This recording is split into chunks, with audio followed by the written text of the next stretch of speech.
హిందూ సాంప్రదాయంలో విఘ్నేశ్వరుడికి భక్తులు అధిక ప్రాధాన్యతనిస్తారు. ఎందుకంటే ఆయన సకల గణాలకు అధిపతి. ఏవైనా విఘ్నం లేకుండా ముందుకు సాగాలంటే మొదటగా ఆయన్ని ప్రార్థిస్తారు.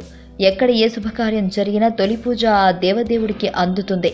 అయితే హిందువులు తమ వివాహ వేడుకల్లో భాగంగా ఇచ్చే ఆహ్వాన పత్రికలపై గణేశుడి బొమ్మను కూడా ఖచ్చితంగా ముద్రిస్తారు.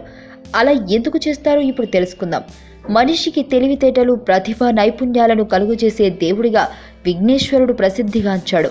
అందుకే చదువుల తల్లి సరస్వతీదేవితో పాటు ఆయన్ను కూడా విద్యకు, కళలకు అధిపతిగా భావిస్తారు. అంతేకాదు, కొత్త జీవితం ప్రారంభించే ముందు వినాయకుడి ఆశీస్సులు తప్పనిసరిగా పొందాలని చెబుతారు. చిన్నదైనా పెద్దదైనా ప్రతి విషయం పట్ల సూక్ష్మ దృష్టిని, విశ్లేషణాత్మక శక్తిని కలిగి ఉండాలని వినాయకుడికి ఉండే చిన్నపాటి కళ్ళు చెబుతాయి. సృష్టిలో జీవించే ప్రతి ప్రాణిని సమదృష్టితో చూడాలని, అందరికీ సమన్యాయం ఉండాలని వినాయకుడికి ఉండే తొండం సూచిస్తుంది. వినాయకుడికి ఉండే 2 దంతాల్లో ఒకటి చిన్నదిగా, మరొకటి పెద్దదిగా ఉంటుంది కదా. అయితే పెద్దగా ఉన్న దంతం నమ్మకాన్ని సూచిస్తే, చిన్నగా ఉన్న దంతం ప్రతిభను, నైపుణ్యాన్ని, తెలివితేటలను సూచిస్తుంది. అన్ని విఘ్నాలను తొలగించే దేవుడిగా విఘ్నేశ్వరుడికి పేరుందని చెప్పాం కదా.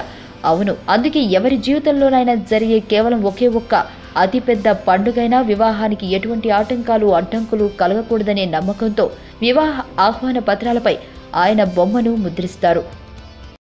ఈ వీడియో మీకు నచ్చినట్లయితే లైక్ చేయండి, షేర్ చేయండి. మరిన్ని అప్డేట్స్ కోసం మా ఛానల్ని సబ్స్క్రైబ్ చేయండి.